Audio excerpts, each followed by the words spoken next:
Hello, and welcome to today's episode of Office of the Patriot. I'm your host, Myron Ybarra. In this office, I try to make sense out of the nonsense of the progressive left and RINO right. The DNC is in full swing in the windy city of Chicago. I was initially going to talk about what was happening at the DNC, like mumbling Joe's faux paws, the chronic anti-Trump rhetoric, and I don't know, what's the new term Democrats are using right now? Weird, pinch-face, useful idiot screeching that Kamala Harris should be the first woman president. But right as the DNC started up, something else caught my eye. It was this.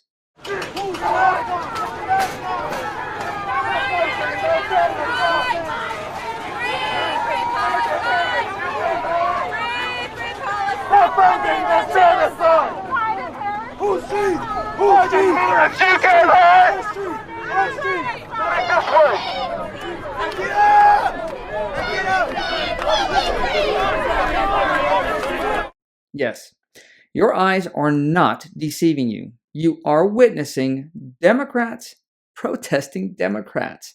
They're eating their own, and it's flipping amazing. And this is exactly what happens when your political ideology within your party stratifies people according to immutable characteristics. Race, creed, ethnicity, religion, sexual orientation. Basically all of the protected classes identified in Title VII of the Civil Rights Act. In this episode of Office of the Patriot, I'm going to talk identity politics, why the Democrat Party embraced it, and why I believe it will eventually be the Democrat Party's undoing.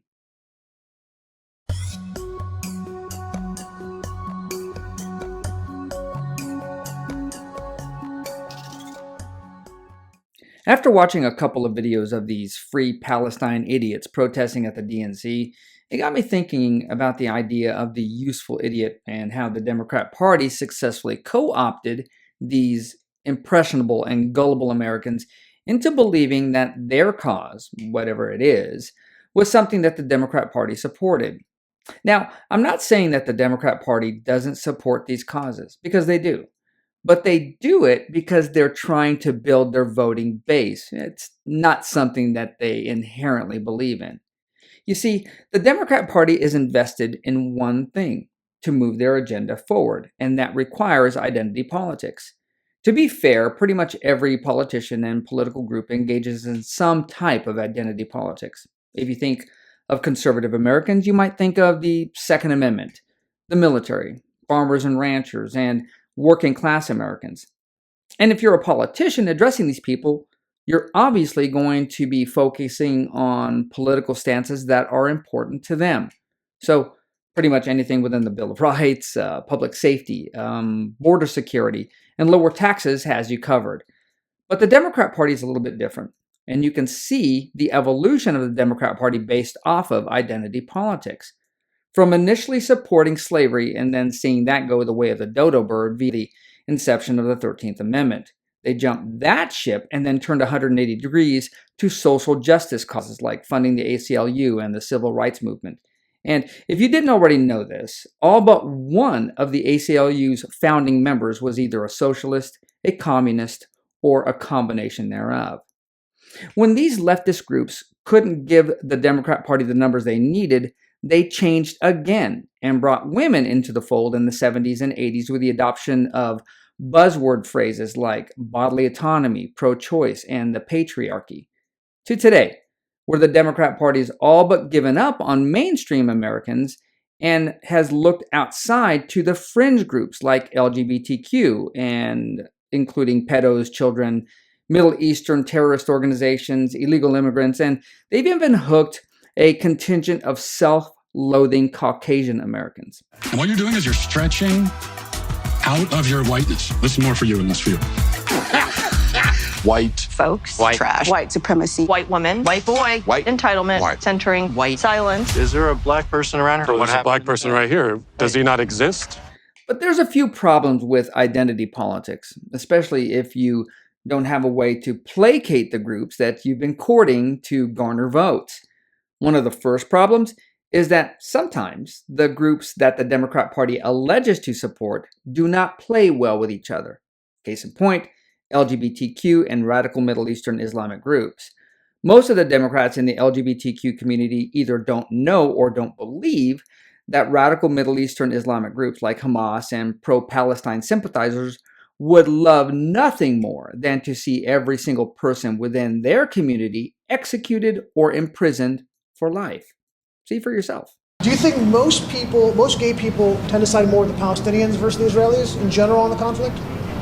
I would say yes. Because of the human rights situation? 100%. I've done Man the Street videos all across the world on explosive topics. This is the first time I've had a local producer expressly forbid me from doing this segment because he thinks that asking people about homosexuality will absolutely explode into violence. But I did it anyway. بيناتنا لأنه هذا الشيء مرفوض قاطعا أخلاقيا. مرض يعني مرض. فهمت هم بأي مكان بيكون هم أصلا ضعف. In the Palestinian territories, there's not much of a debate on gay marriage. Here the discussion is more about the killing and the torturing of members of the LGBT community. Honestly, I didn't know that was even going on. They don't value human rights or human life. What should be done to gay people? الحكم للي بده يمشي في هاي الطريق ويمشي في هاي الطريق يطبق طبق الإسلام على الكل. I mean, it's horrifying. The next issue is once fealty is sworn to the Democrat Party by any of these groups, they are going to want what they are owed. You know, the bill eventually comes due. And like anything else, if you are promising certain groups that you're going to pay attention to their wants and needs, you have to have the means to be able to follow through. And for the most part, the Democrat Party not only doesn't have the means, but if truth be told, they don't have the intention to do it either. I mean, let's be real. We're not going to institute Sharia law to placate radical Muslims or allow Sodom and Gomorrah orgies in public schools for the radicals in the LGBTQ communities. And we've seen this time and again with socialist and communist governments in decades past, where they engaged in identity politics, courting one group in an effort to either convert or crush another. A notable example of this is the Mao Red Guard. The Red Guard was comprised primarily of teenagers and very young adults. However, there were some very, very young school-aged children that were part of this movement. The Red Guard's job was to remove the four olds: old culture, old customs, old ideas, and old habits. And they did it very well. So well, in fact, that Mao was able to seize power primarily because of the Red Guard. But again, payment comes due, and Mao wasn't willing to share power. So in a massive military campaign, he crushed the Red Guards, who gave him his power. Mao used the military to kill and capture thousands upon thousands of these kids. The ones who survived were sent to gulags throughout China for re-education. So what happened to you as you got older during this period? So the violence of the Red Guard movement lasted until 1969. Yes. By then, all the power was taken down by the Red Guard for Mao. So basically, all the institutions all paralyzed. There's no one in charge. So they thought, okay, now it's time for us to get some power. And then they start to fight each other for power. And that's when it's getting really, really violent. It become almost like a civil war. They raided the military they raided the military places and got real weapon. Before it was just sticks and stones and rocks, and now it's a real weapon. And they started to kill each other. The different Red Guard factions. Because they thought now it's time for us to get power. And then exactly, it's the faction. So they were his creation. He gave them all this power. Yes. To consolidate his own. Mm-hmm. But once they became a threat to him, he did what? He suppressed them. Yeah. Sent military to suppress them. So they, we don't know the real number, but he killed tens of thousands of Red Guard. And then eventually he got them together, the leaders, and said, "You disappointed me." And then just like that, the whole movement was dismantled, and they all sent to the countryside. Many of them sent to the Virgin Land, like gulags. Like all socialist and communist leaders, And yes, the Democrat Party is comprised of socialist and communist leaders, despite the colloquial terms they throw around like democratic socialist. They foment anything that destabilizes regular society to assume power, but once they get power, the usefulness of these groups ends, and they too become victims of the so-called leaders they propped up and advocated for, hence the term I used in the earlier part of my presentation, useful idiots. I believe these useful idiots are going to be the downfall of the Democrat Party for a couple of reasons.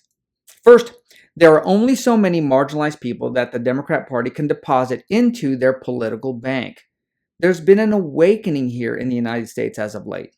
We've been seeing a number of different Democrat communities, and what I mean by Democrat communities are ethnic and race-based communities that primarily vote Democrat, like Black and Hispanic Americans.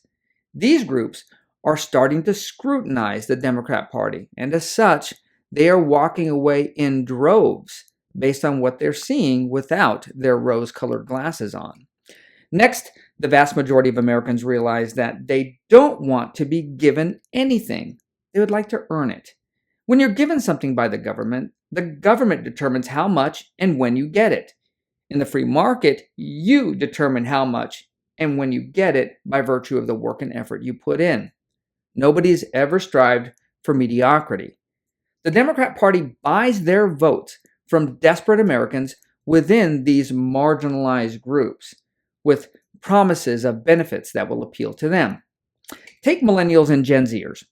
By offering them free college and up to a $25,000 down payment on their first home, the Democrat Party is hoping to capture a sizable contingent of these young adults. This cash is appealing.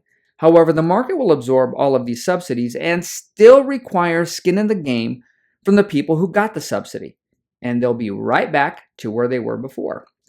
Eventually, the useful idiots will find this out, and they will stop being useful idiots, much like the Grinch who discovered he actually does have a heart.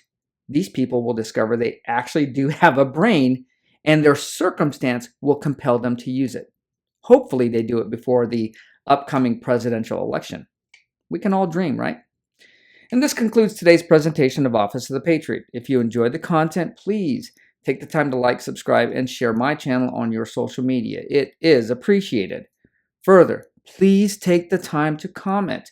Engagement is the major metric that social media platforms like YouTube and Rumble use to promote certain channels in their algorithm.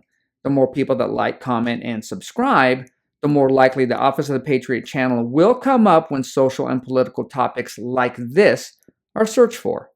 And as always, have a blessed day and stay safe out there.